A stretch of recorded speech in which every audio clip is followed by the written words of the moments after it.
Hello, everyone, and welcome back to another episode of the What Was That podcast. I'm Jazzy. And I'm Addie. So on our last episode, we took our land legs off to sea, but I think we might have traveled too far. You're telling me. After a weekend of being sick, then diving headfirst into those stories, it makes me glad that my hobbies are on land. Like we've talked about before, though, that's not always a good thing. Jesus Christ, are we doing another camping episode? Can I have one thing? If it makes you feel better, the first couple of stories are write-ins to us. Yay. So you're not alone. You know what? That does help, so thank you guys. But I guess let's get to it. Let's go to the backwoods. To the backwoods. I also was like, when I said, are we doing another camping episode? I almost wrote in the script to be like, you wrote this script. It's like, girl, I don't know. I'm reading this right now. Reading this. You wrote this. You did all the stories. That's funny because my Nana asked when I talked to her on the phone. She also says hi. She's like, what are you doing today? I was like, no clue. Yeah. Camping. I'm along for the ride. Camping stories. I didn't know what else to do. I didn't have anything on the brain, and we had a few camping stories in our log, so. Story 1. Ooh, okay. Story 1. This is our post on Backwoods Creepy. Share your eeriest camping / hiking / backwoods stories. Yeah. Before I got married and had kids. Okay, try that again because I was like. Okay. Do I start up before? Yeah. Okay. Sorry. Before I got married / had kids, I used to do a lot of solo backpacking / fly fishing trips. One summer I hiked all the way back to the Trinity Alps in Northern California. Third night I set up my tent and caught a few trout for dinner. I was at least 15 to 20 miles from any road that I knew of. In the middle of the night I woke up to something lightly hitting the side of my tent. I waited and it would continue in 2 to 5 minute intervals. I heard or smelled nothing else. Interesting. This went on for about an hour. Finally, it was either pee in my tent or get up and go outside. As I was leaving my tent, I just said in a loud voice that I would leave first thing in the morning.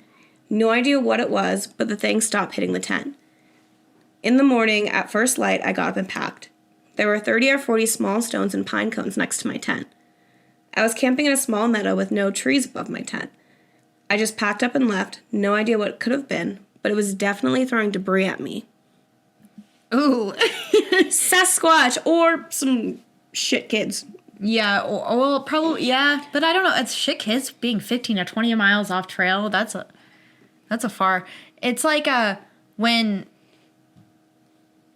I went camping back in June, there were these kids. I don't know why I made that face. I did because I'm high. But but there were these kids throwing rocks at these deer while we were camping, and that made me so mad. Yeah. That just made me think of it. Shit kids. But my first thing that I thought were fairies. Were fae. Ooh, yeah. In the woods. Like, they're just picking up things and little just, like, things and throwing it. Yeah, and they're like, get out of here. Yeah, and you'd be like, hey, I'm going to leave in the morning. They're like, okay. Okay, if you promise, because night 2 is not going to be friendly for you.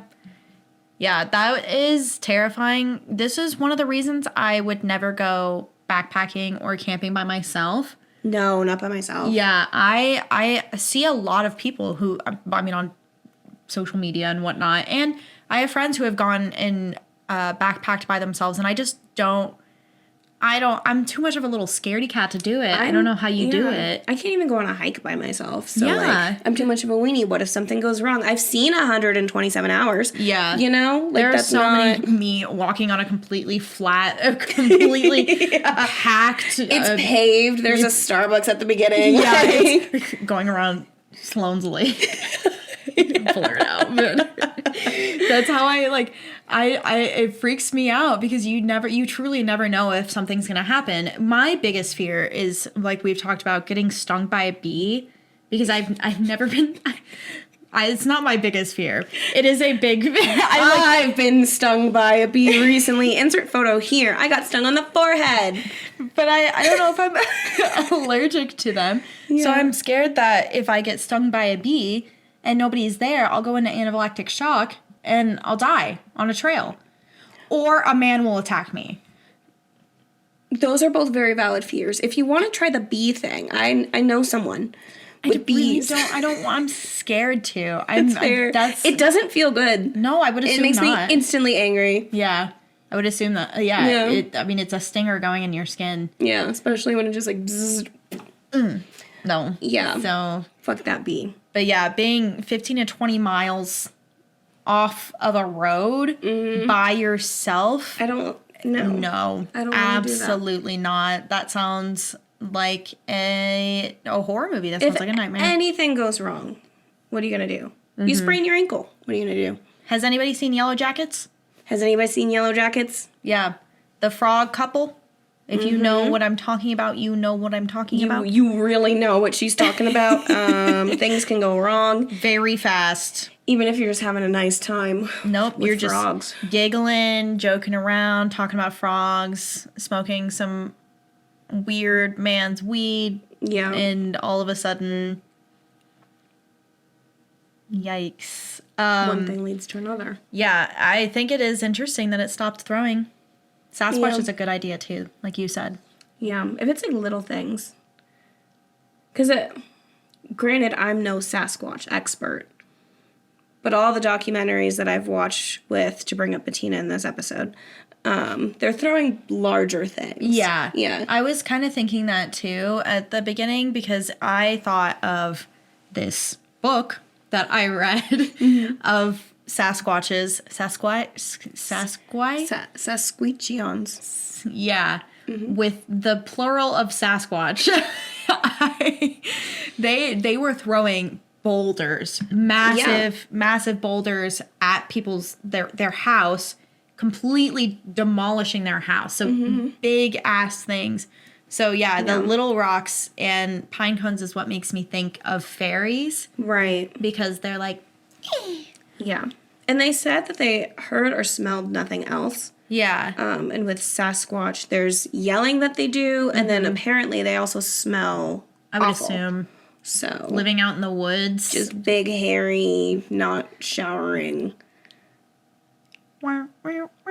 Damn, 7 feet tall. You can pick me up and throw me across a room. So, because I'm just a small little, I'm a wisp of a woman. He could just throw me. I need Katie to chime in on this one and tell me if there are any Sasquatch books. Oh, there definitely are. Yeah, I mean, there's basilisk books. There definitely there's a deviled egg book. There is a deviled egg. Well, he's just an egg, right? He's just a hard-boiled egg. Yeah. Yeah. But he's evil. He's evil, so he's a deviled egg. Yeah. So yeah, there's a doorknob. There's a game. There's a better way to do my arm. Hold on. There's a game called Date Everything that came out that Gabby's obsessed with. She loves it. And hell yes. So do we want breeding with Bigfoot, salacious Sasquatch? I don't like Sasquatch summer. I'll do Sasquatch summer. I'm in for that. Seduced by Bigfoot. Okay. I like the cover. With Bigfoot. I don't like breeding. I don't like that. Twilight Bone. Come for Bigfoot. Nights with Sasquatch. Okay, well they're out there. That's cool. I think I'm into Sasquatch Summer. That one looks really cute. It looks like the Morning Glory Milking Farm cover. That's what it looks like. Huh? Do you know what I'm talking about? Nope. Look it up. Morning Glory Milking Farm is also a like monster. Oh, come back. Oh, it does look like that cover. Mm-hmm. Is it a sequel? Or in the same world? That's not what I was gonna ask, but I wonder if it is. What were you gonna ask? Same artist. I don't want to ask that on the internet. I don't want to ask it and cut it out. What are they milking? Because he's not a cow, so it's got to be his. Hell no. to the no, no, no. Yup. Yeah, to the no. Yup. It's Very, exactly what you think it is. Look up the synopsis. very Zeus. The world building is excellent. Okay, hold on. Let's go to Reddit and see. You gotta look up the Goodreads synopsis. Okay. You can't spoil the book by Reddit. 1 second. Of course, her name is Violet. That Violet used to be on my baby name list. I gotta take it off. They're using it in too much smut. Yeah, because it was on everyone's baby list. Yeah. Fire Beauregard. Yeah. And Baudelaire. The Baudelaire kids. Violet is a typical down on her luck millennial. Mid-20s, overeducated, drowning in debt. On the verge of moving into her parents' basement. When life appears in the form of a very unconventional job in neighboring Cambric Creek, she has no choice but to grab it with both hands. Yada, yada, yada. The clientele is grade A certified prime beef with manly, meaty endowments to match. Milking Minotaurs isn't something Violet ever considered as a career option, but she's determined to turn the opportunity into a reversal of fortune. Ew. Yep. Yeah, it has 3.66 stars. It's a popular book. I need to send this to Chris. Ice Planet Barbarians is another good, like, it's not, they're aliens. A Soul to Keep is that monster one I told you about with the tentacles. Yeah. Mm-hmm. Is this by the same person? Yes. Okay. And it's amazing. That's the one where she partially owns a sex club. What about The Dragon's Bride? I have not read that, and I want to. Whispers of the Deep is the one I just read. Mm-hmm. Yeah. Very good. A Soul to Heal is the second one to The Soul to Keep, and I haven't listened to that. We should just do an episode where we choose outlandish smut, and I guess what it's about. And then you tell me what it's about. Okay. That sounds great. That sounds super fun. Anyway, back to the story. Damn, that's so crazy. Story 2. Always end up on smut. I swear to God. It's like 6 degrees to Kevin Bacon or whatever. 7, yes. Yeah. Yeah. It's every time. We should just change the topic of our podcast to just be smut reviews. Yeah. We should do one special episode a month where we review smut. Yeah. Would you guys be interested? Let us know in the comments. Sessions. When we start a Patreon, I feel like that would be in a more appropriate place to put that. Yeah, like a smutty little book club. Yeah. Yeah, Exactly. Right? Mm-hmm. Mm-hmm. Mm-hmm. Story 2. Bing. Story 2. Same thread as before. Not scary per se, but quite terrifying. It's late, so I won't go into full details as I'm super sleepy. But back in 2005, when I was 15, Hurricane Katrina first hit. We had no power, food, water, etc. for almost a month. So we went to North Louisiana for a few until things settled. But when we came back to see the damages that had taken place at our home, my parents assessed everything while I took off walking in our backyard, which was also a swampy marsh. About 5 minutes in, down a little trail I frequented most days, I was just mindlessly strolling when I looked up and was literally face to face with a large black panther. She was all black, and I vividly remember her thick, black, shiny tail. We were about 15 minutes apart, if that. I froze in fear and honestly thought I would die that day. She stood there with 3 paws on the ground, one lifted, like I had caught her off guard. We stood there and stared at each other for what felt like a lifetime, and before I knew it, she hissed, turned the opposite way, and was gone within seconds. I literally melted and fell to my knees in tears because I was so terrified. I ran home crying and found out later that several people in my parish had seen a black panther that same week. For several nights, I heard her outside my bedroom window in the swamp screaming, but I thought it was a woman being murdered until my mom told me it was a female panther calling for her mate. One of the craziest yet coolest stories I have. Not too long ago, some homeless people near me were on the news showing how they found large cat prints and had seen a black panther on the river. That's it. Instantly Googled this. So, official sources are saying black panthers in Louisiana are a myth. However, there's people being like, nope, there's panthers out here. Yeah. So, interesting. Yeah. I mean, that would be so scary. I imagine it like that scene from The Emperor's New Groove. I'll look that up later. Okay. I haven't seen that movie in a long time. I love that. I watch that movie probably more often than I like should. Yeah. I'd say we watch it about once a year. Nice. Yeah. So it's not like super often, but I do. I love The Emperor's New Groove. It's one of my favorites. And yeah, so I think of that whenever I read this story the first time, and I actually commented that on this person's post. I was like, wow, it's just like the I wasn't like that. What did I say? Let me clarify. I said, that's crazy. I was traumatized from that scene in The Emperor's New Groove when I was a kid, so this might be my worst nightmare. I posted that 1 year ago today. Not today, but it just says 1 year ago. But yeah, it would be very scary. Fun fact about me, not panthers, but I guess panthers too.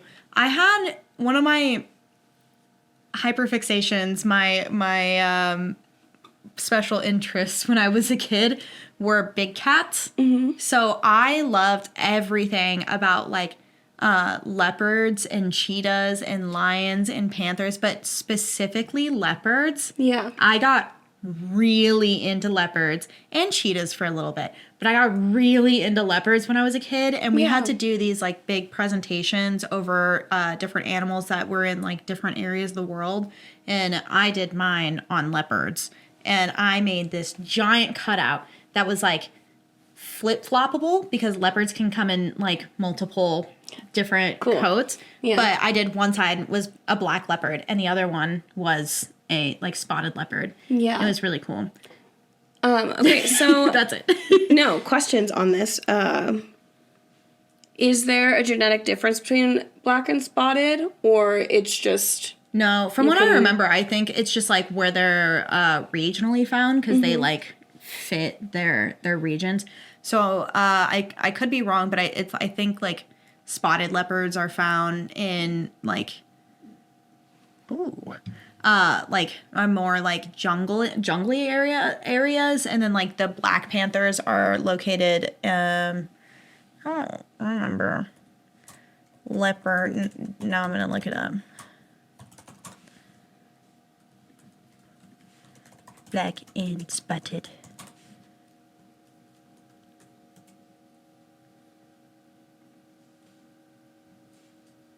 Yeah, it's really just like an overproduction of melanin depending on like where they're at. Interesting.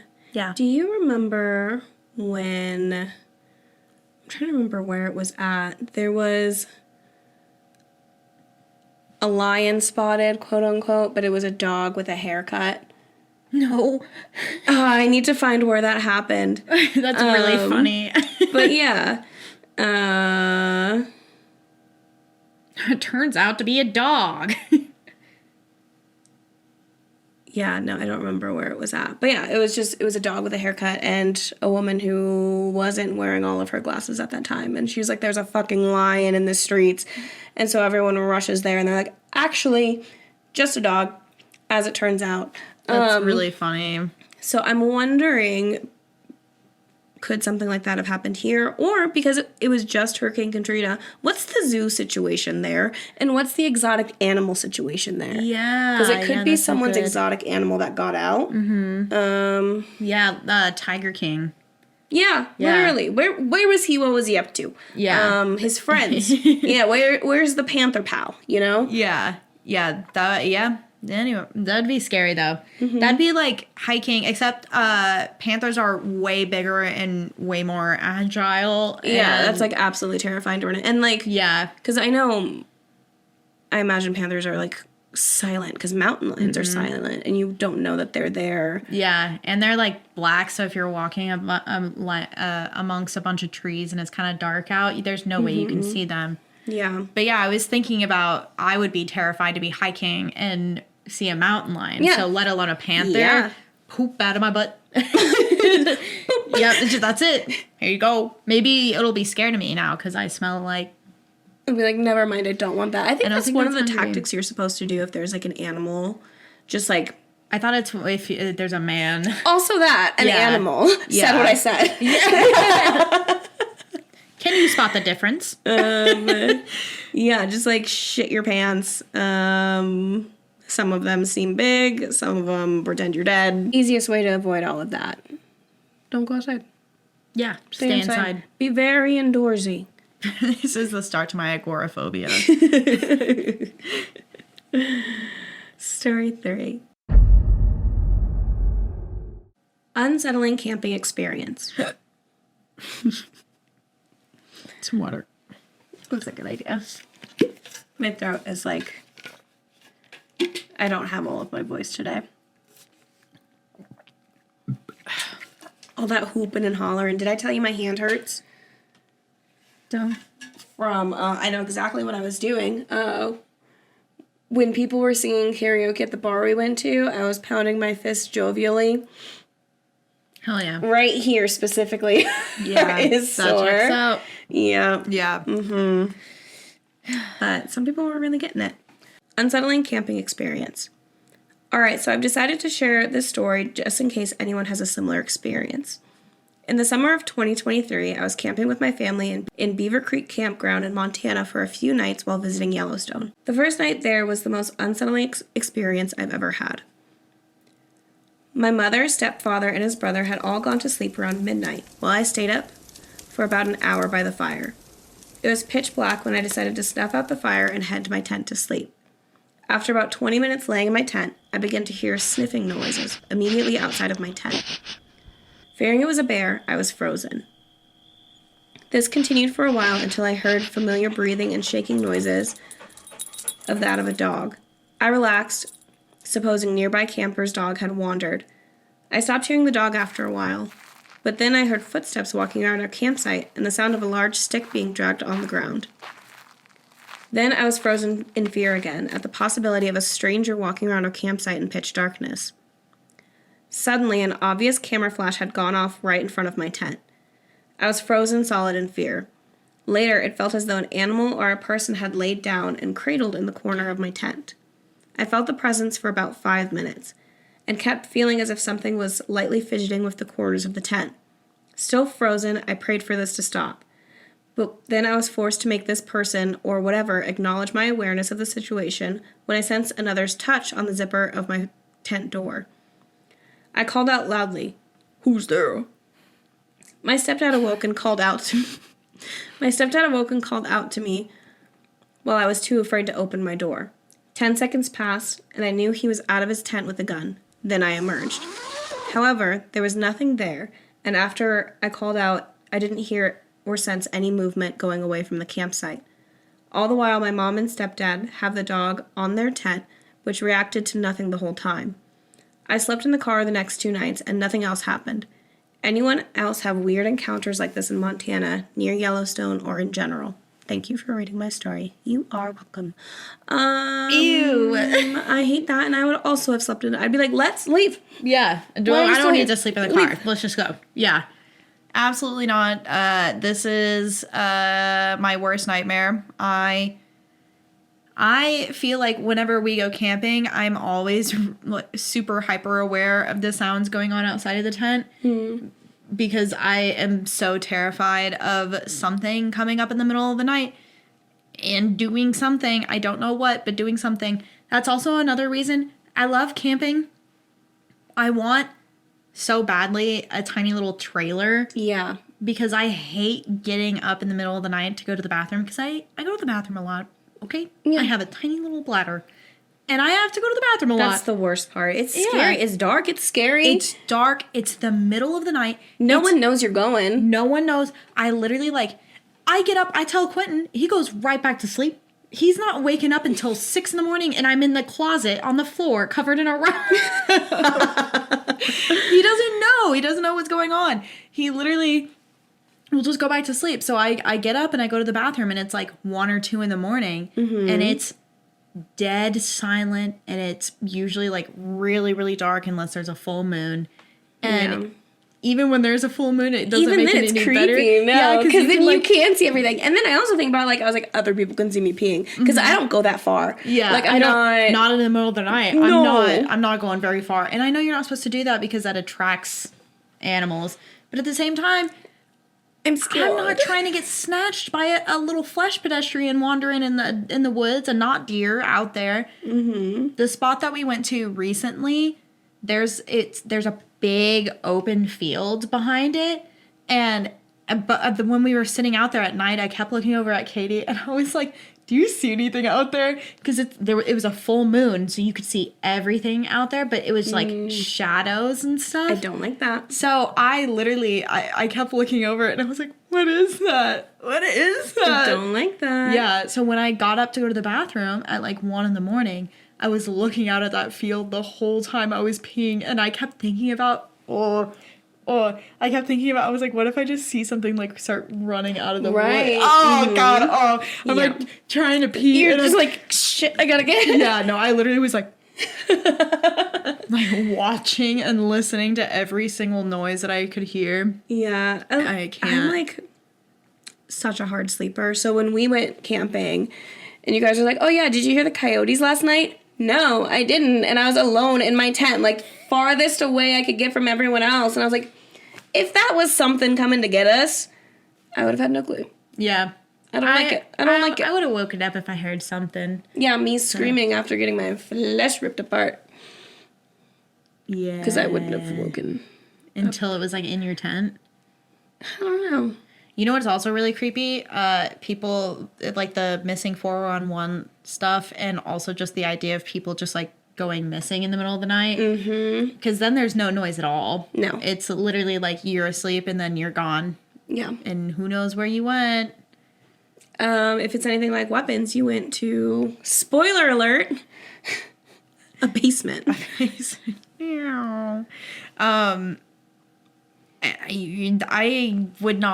I wouldn't be able to stay there. Thinking about somebody sleeping curled up on my tent. No. What are they doing there? I would have. Did you have weapons in your tent? I always like to have some sort of weapon in my tent. Mm-hmm. You need something to make sure that, you don't want... Yeah. Wasp spray is a good one that goes up to 30 feet. Mm-hmm. So they don't got to be that close. A gun. Guns.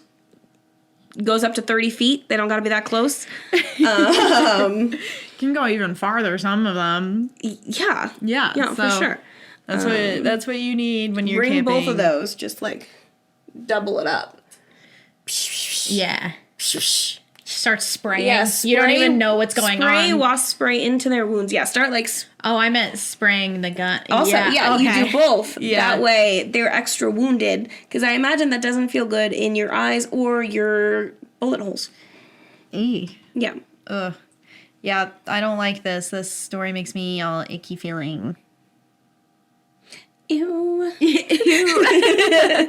Yeah, I wonder if I'm sure other people have stories like that, right? Yeah, outside of Yellowstone has to be super haunted. That whole part of the country is very, like, a lot of shit went down. Yeah. So, not surprised if it's anything. Ooh, something else I didn't think about, and I'm reading the comments and somebody brought it up. The flash. Yeah. The camera flash is really weird. Yeah. So I know there's, like, hill folk. Do they have that in Montana? They might, but do hill folk have phones or cameras? It could be like a Polaroid. Like an old camera. It could be. They had, like... like, hey, I like that tent. Good setup. I need this for our little village. Mm-hmm. Yeah, I hate that. Yeah. Okay, anyway. Stay inside. Story 4. Mimic Skinwalker. Oh, I said it. I said it. Waiting to see if you were gonna say oh, it. God. You didn't mean it. Just kidding. I read it because I'm like reading it on the paper, and then the second it came out of my mouth, it tasted bad.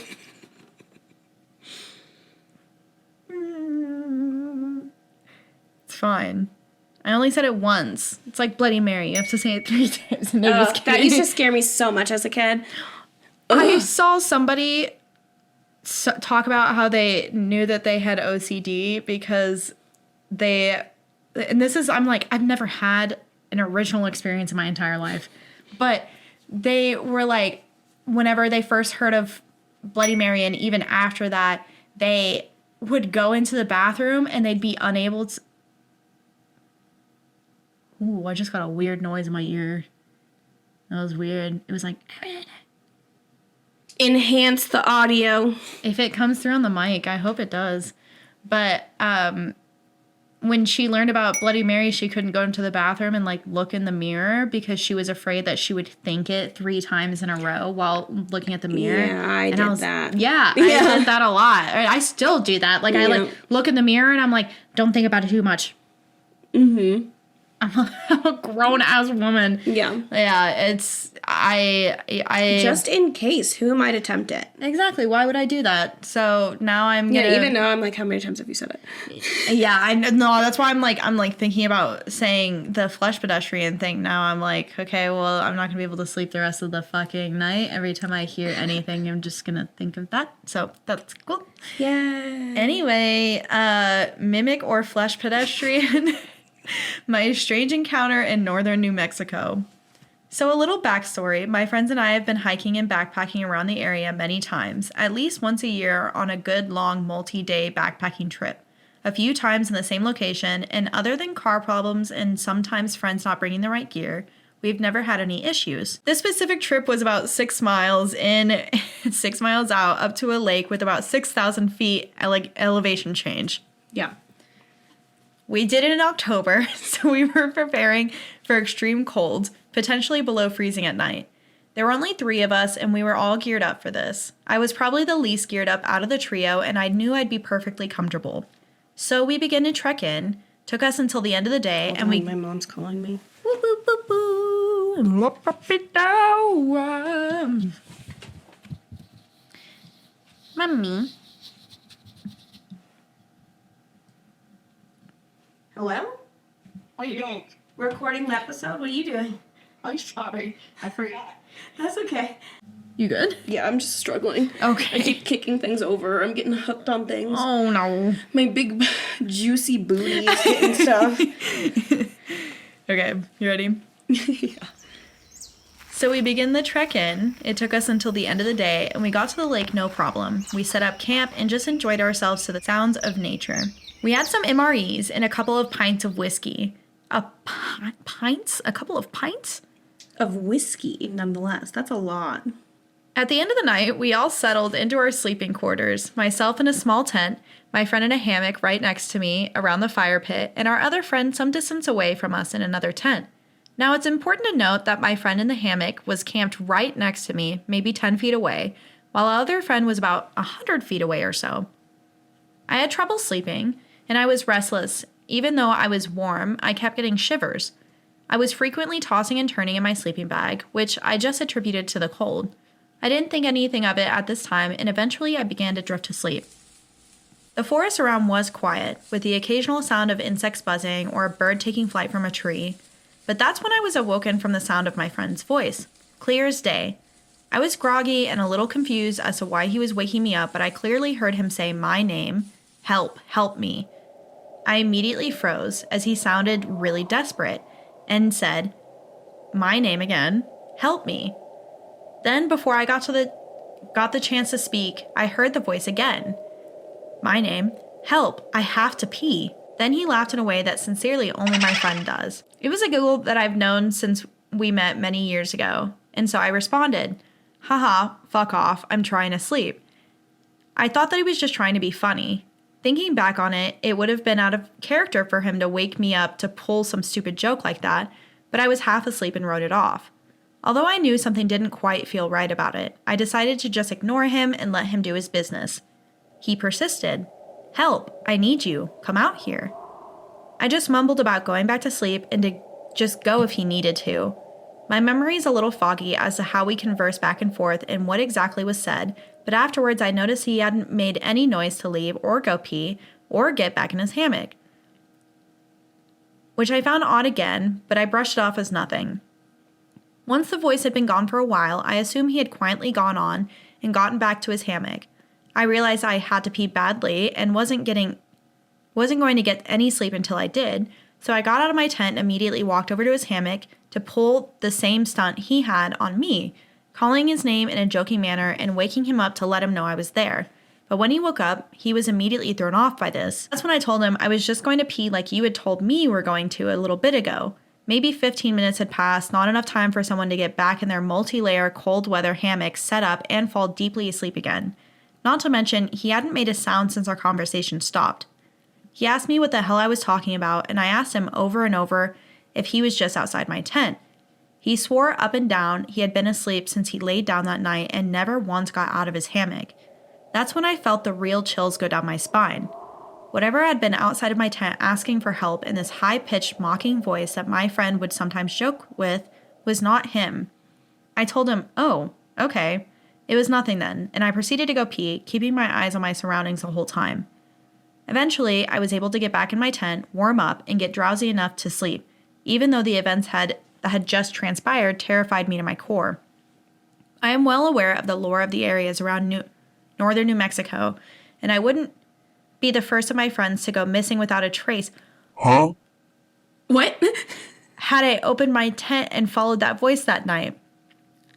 Somehow I shook it off and was tired enough to start drifting to sleep after I got cozied up. That's when it actually tried to get me.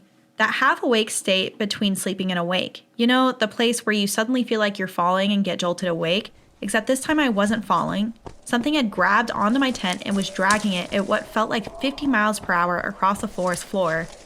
I felt every bump when the tent was hitting tree stumps and rocks, destroying my tent and thrashing me around viciously as I was being pulled at an insane speed through the trees. Seemingly in a straight line, though, which didn't make sense in hindsight because of how dense the trees are there. I yelled out and could feel my vocal cords moving, but very little sound came out. I must have traveled a good several hundred feet like this. That's when I opened my eyes. The only thing that felt different was the tent was no longer moving. During this weird trance state of being dragged to my tent, everything looked identical. I was perfectly aware of my surroundings. It felt nothing like a dream. However, when I finally opened my eyes, I was laying in my tent, seemingly undisturbed and unharmed. I called out to my friend, feeling bad for waking him up, but now needing to know what was reality, as the last place felt so real. He groggily woke up and said something back to me before going back to sleep. His response sounded legitimate to me. I thought, that actually sounds like him. Realizing that whatever I had heard earlier was so far away from anything he could actually do or say. The thing that called out to me in a high-pitched, whiny voice, mimicking my friend saying, "Help, help me, I need help, I have to pee, come out here." It still weirds me out to this day. After asking him about it the next morning, he just laughed and swore to me that he absolutely did not get up in the middle of the night to say anything to me, much less joke around with me about getting out of my tent to help him. Whatever that was specifically targeted me. My friends have been back there since, but I opted out of that trip. Well, this is a clear-cut case. I feel like you answered your own question. Yeah. I do think the tent dragging, probably some hypnagogue after being very scared, and drinking some pints of whiskey. But before that, yeah, probably. Yeah. The voice before is definitely very of character of a flesh pedestrian, the voice mimicking, but it being a little bit off and trying to lure you out of your tent. It's really funny that it chose a joking way to do that. Yeah. Hey, come out of your tent. I have to pee. You have to come help me get out of my hammock. Would something like that do that, or could it be like some sort of more trickstery type? What do you mean? creature. We talked about like fairies and things earlier. Oh, gotcha. I was like Like they a can, different they type can of be a bit creature. Yeah. trickier. Yeah. A little more cheeky with, fucking your shit. Yeah. I would have, but I think the best way to, if it wanted to do anything, if it was just something cheeky and just trying to like spook them, then that makes more sense. But if it actually wanted you to get out of your tent, see, if I was in the forest with my friends, Yeah. and I heard my friend start screaming for help, that would be the way for me to get out of my tent. Right. So same. fast. Yeah. Yeah. Even if you were like, basically what we were talking about earlier, it's night, I have to pee, it's dark and scary, I'd be like, yeah, I'll go with you. Yeah. Yeah. Because I probably have to pee too. Yeah. So, We can hold hands. you know what? Yeah. Yeah, exactly. And we Support don't each other. pee on our shoes. But yeah, there are, if you wanted me out of my tent fast, like you're trying to snatch me up, the best way to do that is to start yelling for help, and I'm, Yeah. Yeah. I'm out of that tent. And then got. Yeah, you got me at that point. That would be so spooky. But the laughing, Yeah. I wouldn't be able. I couldn't do that. And that makes perfect sense of why you would have a nightmare like that, because of how. Right, yeah, I think that's scary. definitely a nightmare. Like, you've been drinking, you're spooked, you're going in and out of hypnagogia, you said it yourself. So yeah, I think you had probably a nightmare after something that was legitimately weird happening. Yeah, because it is the flesh pedestrians are a lot in that area, so. Yeah. Another thing, too, I saw this person's comment, and I did think of it, but it just brought it back to my mind. They could have been sleep talking. Yeah. That was my first thought, sleep talking. Yeah, because I've they've been been known to drinking. sleep talk. Yeah. Yeah. To bring up Bettina and me sleep talking.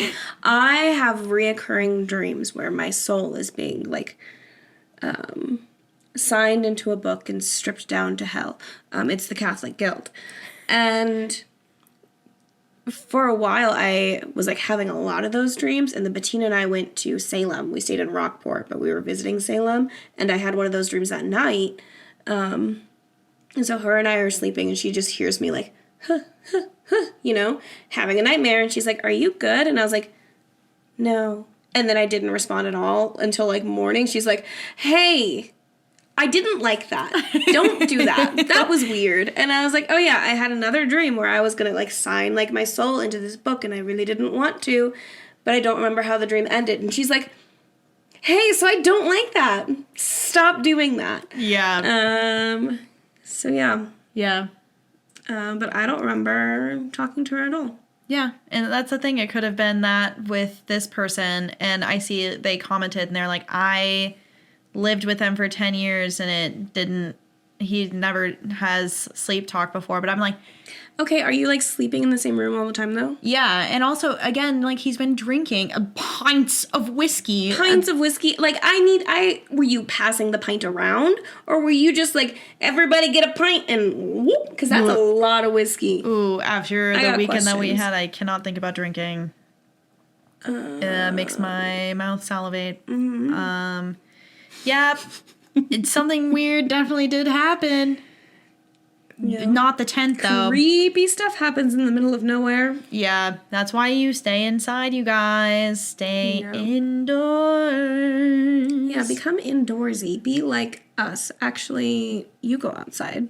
I do go outside. Yeah, you be outside. Be like me. Stay in your house. Don't talk to anyone. Only talk to strangers on the internet, but it's only one-sided because sometimes you guys don't leave that many comments, so it's hard to have a dialogue. So yeah, did that make you feel any better? You know what? It didn't. I don't know if it was the Bigfoot calls or the flesh pedestrian sightings, but I'm feeling a little woozy. Are you okay? You need anything? Actually, I do. I need for all of you to like, comment, subscribe, follow, share, all of that fun stuff. You can find us everywhere at what was that _ the pod. Or if you'd like to share your own story, like some of these Redditors did, you can email us at whatwasthat.thepod@gmail.com. I think that's the perfect remedy for you. So you guys better do it quick, or else she's gonna come after you. Turn you into a flesh pedestrian and seek you out. I don't know. I had a lot of trouble finding the end to this episode. Wait, what was that? That's it. And that's a wrap, boys.